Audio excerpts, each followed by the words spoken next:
What's going on, people? Welcome to another video.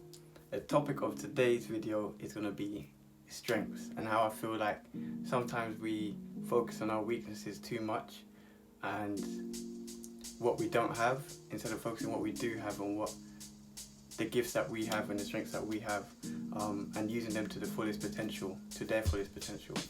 So obviously, as individuals, we all have our own innate gifts, and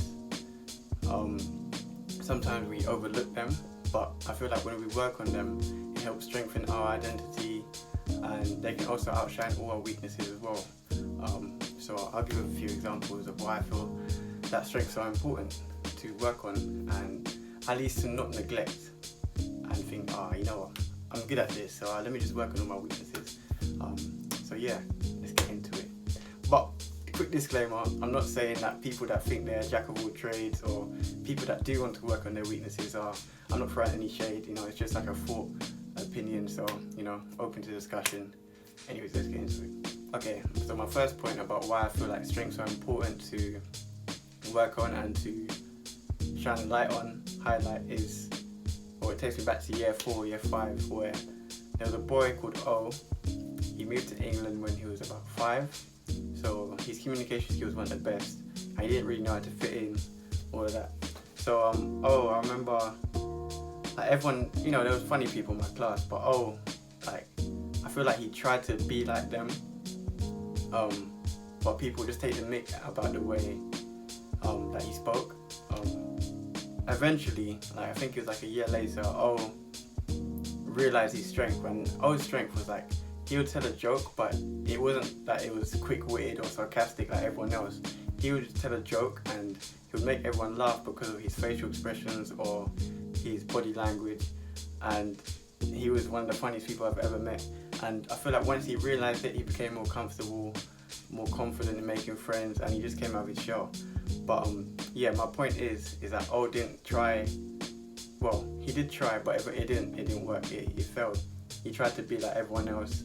But when he realized that his own strength or his gift was to just be funny without even trying, really, those people you meet and the first thing they say just makes you laugh. He was one of those, just because of the way he would say or the way he would do things.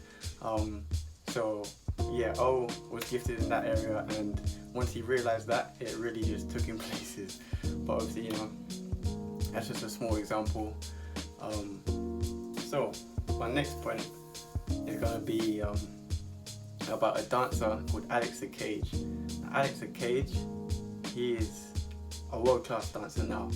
He's world-class. Obviously I don't know him personally, but I know he's world-class, and I think as a viewer, I think I know of a few of his strengths that I can see personally. Obviously he may think it's different because he's himself, but a few of his strengths that I've seen and that I want to talk about. But first, let me just say this. So me being a dancer that shows a lot of facial expression and character, right? I appreciate other dancers that do that as well. I'm not saying I don't appreciate any other dancers, but when I see someone else like that, I really do, I get drawn in. But Alex Cage is a dancer that doesn't really use facial expressions that much, but he's still one of my favorite dancers. And the reason being is that he's so confident in his strength.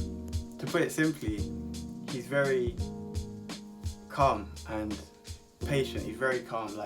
A lot of people were criticizing him for that. In fact, there was an interview which I cannot find for whatever reason. I would have put in this video. I don't know, if I do find it, I'll put it in.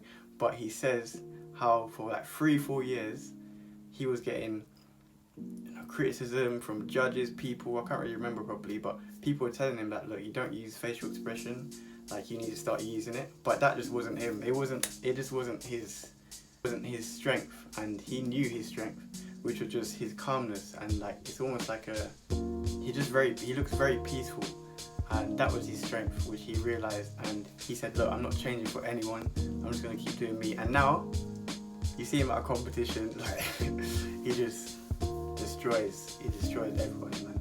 So looking at Alex Cage, that really nailed it in the head for me. I had to keep pushing my strengths and keep working on my strengths, because they will eventually outshine your weaknesses. Because now at a competition, you know, people, I don't think judges are really looking like, oh, he's not expressing himself.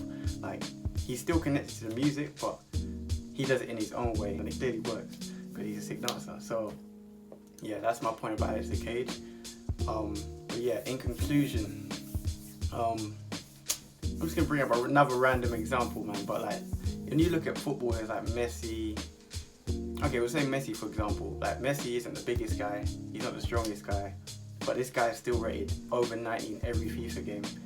And you think like, why? Like, he's okay, if we're talking like proper FIFA, like his strength stat is not going to be high, but Messi's dribbling is insane. Like, the way he dribbles, the way he controls the ball is insane. And that's because he's been working on his strength, working on being the best at what he does.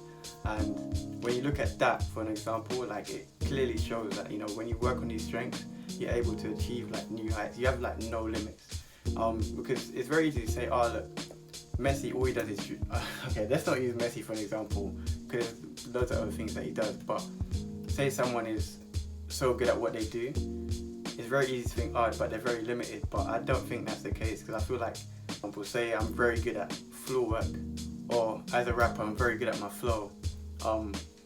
I can just play around with it. Like, I can break rules because I know so much about this particular area. Because I know the rules of it, I can like break the rules and do whatever I want with that. I think I did say in conclusion, but I'm still not done. I think the issue comes with identifying our strengths as well. Me personally, I had to ask like one of my good friends like what he thinks my strengths were and if they resonated with me, and they did. But another way, I feel like they're revealed to you when you realise that you always go to wherever it is. So say you're doing an activity, wherever that activity is, you feel comfortable and you feel like you're in the flow state. Like, you know what you're doing when you're doing that particular thing in the activity. So say I'm working at a fast food restaurant, and I always say that I want to go to the front and talk to the customers. I always want to be the one that's serving customers because I'm good at communication skills and listening skills. You're just drawn to that. So once you realise that you don't really want to be working in the kitchen and anything like that, and that you're drawn to just communicating to the customers, I feel like that's a signal or a sign that that is your strength and that's where you feel comfortable. But before I end this video, apparently focusing on your strengths makes you happier. I don't know, you can do your own research, but that's what I found on Google. I might put it in the vid, I don't know. But, you know, yeah, so thank you for watching, and I hope you got the message about why I feel like focusing on our strengths is the key to reaching our full potential, really, because we all have, you know, our own gifts that we should be using. Thank you for watching, and I'll be back.